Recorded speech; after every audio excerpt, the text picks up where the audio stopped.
Hello and welcome to my channel. My name's Amanda and I'm happy that you're here. Thanks for joining me again for episode 8 of season 4 of Midnight Murmurs, Stories for Swift Nights. This season we've been reading stories out of Damnable Tales, a folk horror anthology. Today we will be reading The Lady on the Gray by John Collier. Lady on the Gray? Couldn't be me. But if you're interested in meeting her, I invite you to grab a beverage, kick back, and let's get into it. The Lady on the Gray by John Collier. First published in the 16th June edition of the New Yorker magazine in 1951. Ringwood was the last of an Anglo-Irish family which had played the devil in County Clare for a matter of 3 centuries. At last, all their big houses were sold up, or burned down by the long-suffering Irish, and all of their thousands of acres, not a single foot remained. Ringwood, however, had a few hundred a year of his own, and if the family estates had vanished, he at least inherited a family instinct which prompted him to regain all Ireland as his domain, and to rejoice in its abundance of horses, foxes, salmon, game, and girls. In pursuit of these delights, Ringwood ranged and roved from Donegal to Wexford through all the seasons of the year. There were not many hunts he had not led at some time or another on a borrowed mount, nor many bridges he had not leaned over through half a May morning, nor many inn parlors where he had not snored away a wet winter afternoon in front of a fire. He had an intimate by the name of Bates, who was another of the same breed and the same kidney. Bates was equally long and lean, and equally hard up, and he had the same wind-flushed bony face, the same shabby arrogance, and the same signorial approach to the little girls in the cottages and cowsheds. Neither of these blades ever wrote a letter, but generally knew where the other was to be found. The ticket collector, respectfully blind as he snipped Ring's third-class ticket in a first-class compartment, would mention that Mr. Bates had traveled that way only last Tuesday, stopping off at Kilorglin for a week or 2 after the snipe. The chambermaid, coy in the clammy bedroom of the fishing inn, would find time to tell Bates that Ringwood had gone up to Lough Corb for a go at the pike. Policemen, priests, bagmen, gamekeepers, even the tinkers on the road would pass on this verbal pateran. Then, if it seemed his friend was on to a good thing, the other would pack up his battered kit bag, put rods and guns into their cases, and drift off to join in the sport. So it happened that one winter afternoon, when Ringwood was strolling back from a singularly blank day on the bog of Ballyneary, he was hailed by a one-eyed horse dealer of his acquaintance, who came trotting by in a gig, as people still do in Ireland. This worthy told our friend that he had just come down from Galloway, where he had seen Mr. Bates, who was on his way to a village called Knockderry, and who had told him very particularly to mention it to Mr. Ringwood if he came across him. Ringwood turned this message over in his mind, and noted that it was a very particular one, and that no mention was made as to whether it was fishing or shooting his friend was engaged in, or whether he had met with some Croesus who had a string of hunters that he was prepared to lend. He certainly would have put a name to it if it was anything of that sort. I bet my life it's a pair of sisters he's got on the track of. It must be. At this thought he grinned from the tip of his long nose like a fox, and he lost no time in packing his bag and setting off for this place Knockderry, which he had never visited before in all his roving up and down the country in pursuit of fur, feather, and girls. He found it was a long way off the beaten track, and a very quiet place when he got to it. There were the usual low, bleak hills all around, and a river running through the valley, and the usual ruined tower up on a slight rise, girdled with a straggly wood and approached by the remains of an avenue. The village itself was like many another, a few groups of shabby cottages, a decaying mill, half a dozen beer shops, and one inn at which a gentleman, hardened to rural cookery, might conceivably put up. Ringwood's hired car deposited him there, and he strode in and found the landlady in the kitchen and asked for his friend Mr. Bates. "Why, sure, your honor," said the landlady. "The gentleman's staying here. At least, he is, so to speak, and then now he isn't." "How's that?" said Ringwood. "His bag's here," said the landlady, "and his things are here, and my grant his room taken up with them, though I've another every bit as good, and himself staying in the house best part of a week.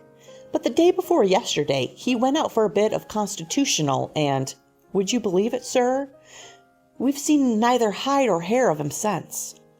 "He'll be back," said Ringwood. "Show me a room, and I'll stay here and wait for him." Accordingly he settled in, and waited all the evening, but Bates failed to appear. However, that sort of thing bothers no one in Ireland, and Ringwood's only impatience was in connection with the pair of sisters, whose acquaintance he was extremely anxious to make. During the next day or two he employed his time in strolling up and down all the lanes and bypaths in the neighborhood, in the hope of discovering these beauties, or else some other. He was not particular as to which it should be, but on the whole he would have preferred a cottage girl, because he had no wish to waste time on elaborate approaches. It was on the second afternoon, just as the early dusk was falling. He was about a mile outside the village, and he met a straggle of muddy cows coming along a road, and a girl driving them. Our friend took a look at this girl and stopped dead in his tracks, grinning more like a fox than ever. This girl was still a child in her teens, and her bare legs were spattered with mud and scratched by brambles. But she was so pretty that the signoral blood of all the Ringwoods boiled in the veins of their last descendant, and he felt an overmastering desire for a cup of milk. He therefore waited a minute or two, and then followed leisurely along the lane, meaning to turn in as soon as he saw the buyer, and beg the favor of this innocent refreshment, and perhaps a little conversation into the bargain. They say, though, that blessings never come singly, any more than misfortunes. As Ringwood followed his charmer, swearing to himself that there couldn't be such another in the whole country, he heard the fall of a horse's hoofs and looked up, and there, approaching him at a walking pace, was a gray horse, which must have turned in from some bypath or another, because there certainly had been no horse in sight a moment before. A gray horse is no great matter, especially when one is so urgently in need of a cup of milk, but this gray horse differed from all others of its species and color in two respects. It was no sort of a horse at all, neither hack nor hunter, and it picked up its feet in a queer way, yet it had an arch to its neck, and a small head and a wide nostril that were not entirely without distinction. Second, this distracted Ringwood from all curiosity as to breed and bloodline. This gray horse carried on its back a girl who was obviously and certainly the most beautiful girl he had ever seen in his life. Ringwood looked at her, and as she came slowly through the dusk, she raised her eyes and looked at Ringwood. He at once forgot the little girl with the cows. In fact, he forgot everything else in the world. The horse came nearer, and still the girl looked, and Ringwood looked, and it was not a mere exchange of glances, it was a wooing and a marriage, all complete and perfect in a mingling of the eyes. The next moment the horse had carried her past him, and quickening its pace a little, it left him standing on the road. He could hardly run after it, or shout. In any case, he was too overcome to do anything but stand and stare. He watched the horse and rider go on through the wintry twilight, and he saw her turn in at a broken gateway just a little way along the road. Just as she passed through, she turned her head and whistled, and Ringwood noticed that her dog had stopped by him and was sniffing about his legs. For a moment he thought it was a smallish wolfhound, but then he saw it was just a tall, lean, hairy lurcher. He watched it run limping after her, with its tail down, and it struck him that the poor creature had had an appalling thrashing not so long ago. He had noticed the marks where the hair was thin on its ribs. However, he had little thought to spare for the dog. As soon as he got over his first excitement, he moved on in the direction of the gateway. The girl was already out of sight when he got there, but he recognized the neglected avenue which led up to the battered tower on the shoulder of the hill. Ringwood thought that was enough for the day, so he made his way back to the inn. Bates was still absent, but that was just as well. Ringwood wanted the evening to himself in order to work out a plan of campaign. That horse never cost 2 10-pound notes of anybody's money, he said to himself. So she's not rich. So much the better. Besides, she wasn't dressed up much. I don't know what she had on. A sort of a cloak or something. Nothing out of Bond Street, anyway. And lives in that old tower. I should have thought it was all tumbled down. Still, I suppose there's a room or two left at the bottom. Poverty Hall. One of the old-school blue blood and no money, pining away in this God-forsaken hole, miles away from everybody. Probably she doesn't see a man from one year's end to another. No wonder she gave me a look. God, if I was sure she was there by herself, I wouldn't need much of an introduction. Still, there might be a father or a brother or somebody. Never mind, I'll manage it. When the landlady brought in the lamps, "Tell me," said he, "who's the young lady who rides the cobby-looking, old-fashioned-looking gray?" "A young lady, sir," said the landlady doubtfully. "On a gray?" "Yes," he said. "She passed me on the lane up there. She turned in on the old avenue, going up to the tower." "Oh, Mary bless and keep you," said the good woman. "That's the beautiful Murrow lady you must have seen." "Murrow?" he said. "Is that the name?" "Well, well, well, that's a fine old name in the West here." "It is so indeed," said the landlady, "for they were kings and queens in Connaught before the Saxon came, and herself, sir, has the face of a queen, they tell me." "They're right," said Ringwood. "Perhaps you'll bring me in the whiskey and water, Mrs. Doyle, and I shall be comfortable." He had an impulse to ask if the beautiful Miss Murrow had anything in the shape of a father or a brother at the tower, but his principle was, less said, soonest mended, especially in little affairs of this sort. So he sat by the fire, recapturing and savoring the look the girl had given him, and he decided he needed only the barest excuse to present himself at the tower. Ringwood had never any shortage of excuses, so the next afternoon he spruced himself up and set out in the direction of the old avenue. He turned in at the gate and went along under the forlorn and dripping trees, which were so ivied and overgrown that the darkness was already thickening under them. He looked ahead for a sight of the tower, but the avenue took a turn at the end, and it was still hidden among the clustering trees.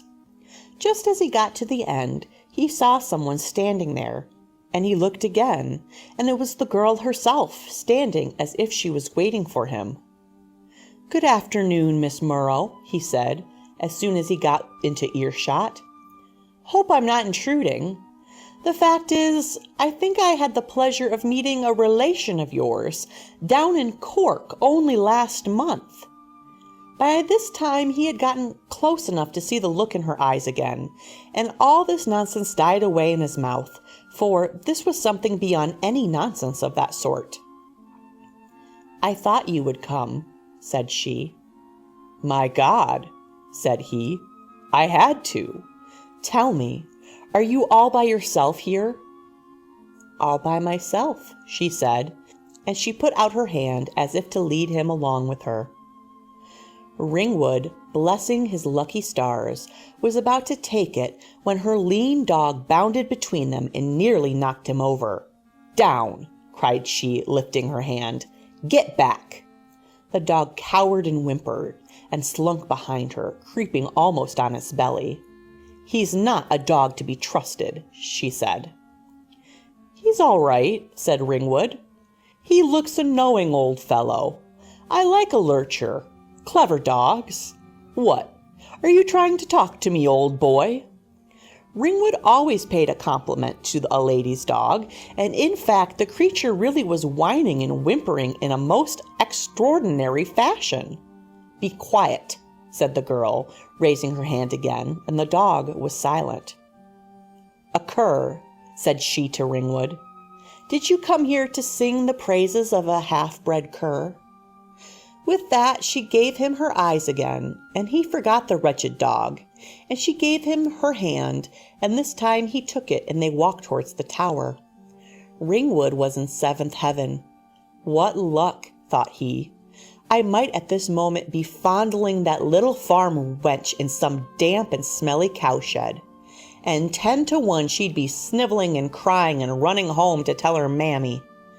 This is something different." At that moment the girl pushed open a heavy door, and bidding the dog lie down, she led our friend through a wide, bare, stone-flagged hall and into a small vaulted room which certainly had no resemblance to a cowshed, except perhaps it smelt a little damp and mouldy, as these old stone places often do. All the same, there were logs burning on the stone hearth and a broad, low couch before the fireplace. For the rest, the room was furnished with the greatest simplicity, and very much in the antique style. A touch of the Kathleen Nee Houlihan, thought Ringwood. Well, well, sitting in the Celtic twilight, dreaming of love. She certainly doesn't make much bones about it. The girl sat down on the couch and motioned him down beside her. Neither of them said anything. There was no sound but the wind outside, and the dog scratching and whimpering timidly at the door of the chamber. At last the girl spoke. "You are of the Saxon," she said gravely. "Don't hold it against me," said Ringwood. "My people came here in 1656. Of course, that's yesterday to the Gaelic League, but still I think we can say we have a stake in the country." "Yes, through its heart," said she. "Is this politics we're going to talk?" he said, putting an Irish turn to his tongue. "You and I, sitting here in the firelight?" "It's love you'd rather be talking of," she said with a smile. "But you're the man to make a blunder and a mockery of the poor girls of Ayr." "You misjudge me entirely," said Ringwood. "I'm the man to live alone and sorrowful, waiting for the one I love, though it seems something beyond hoping for." "Yes," said she. "But yesterday you were looking at one of the Connell girls as she drove her kine down the lane." "Looking at her? I'll go as far as to say I did," said he. "But when I saw you, I forgot her entirely." "That was my wish," said she, giving him both her hands. "Will you stay with me here?" "Ah, that I will!" cried he in rapture. "Always?" said she. "Always!" cried Ringwood. "Always and forever!" For he felt it better to be guilty of a slight exaggeration than to be lacking in courtesy to a lady. But as he spoke, she fixed her eyes on him, looking so much as if she believed him that he positively believed himself. "Ah!" he cried, "you bewitch me!" And he took her in his arms. He pressed his lips to hers, and at once he was over the brink. Usually he prided himself on being a pretty cool hand, but this was an intoxication too strong for him. His mind seemed to dissolve in sweetness and fire, and at last the fire was gone, and his senses went with it. As they failed, he heard her saying, "Forever! Forever!" and then everything was gone, and he fell asleep. He must have slept some time. It seemed he was awakened by the heavy opening and closing of a door. For a moment he was confused and hardly knew where he was. The room was now quite dark, and the fire had sunk to a dim glow. He blinked and shook his ears, trying to shake some sense into his head. Suddenly he heard Bates talking to him, muttering as if he, too, were half asleep, or half drunk more likely. "You would come here," said Bates. "I tried hard enough to stop you." "Hello," said Ringwood, thinking he must have dozed off by the fire in the inn parlor. "Bates? God, I must have slept heavy. I feel queer. Damn it. So it was all a dream? Strike a light, old boy. It must be late. I'll yell for supper." "Don't, for heaven's sake," said Bates in his altered voice. "Don't yell. She'll thrash us if you do." "What's that?" said Ringwood. "Thrash us? What the hell are you talking about?" And at that moment, a log rolled onto the hearth, and a little flame flickered up, and he saw his long and hairy forelegs, and he knew. And that is the end of The Lady on the Gray. I really liked that story. She be turning all these men into dogs, and they deserved it too. Basically taking all the resources from Ireland and they don't even belong there. I liked this story. I think they should make an adaptation of this story into a TV episode. So, what do we think, dear listener? Is Miss Morrow real? Is she a ghost? Is she slipping through time? Or is she a real person just enacting revenge through magic and witchy-like behavior? You know what they say, karma always comes back around. It felt like these two gentlemen got some karma. Don't cut up in Ireland. They might turn you into a dog. I think that's good advice to live by, right? I'd love to hear your thoughts on this story in the comment section below. What do you think? Is it a blessing or a curse to be turned into a dog? Probably a curse in that situation, but in the right situation, I can see that being a really awesome experience. Who wouldn't love to be a dog? No job, no responsibility. Pros and cons. If I saw a lady on the gray, I'd give her a big high five. And I hope you would as well. So if you liked this story, please give this video a like and subscribe for more stories from Damnable Tales. As always, thanks for watching. I appreciate your viewership, and I hope you're having a great time. I'll see you in the next video.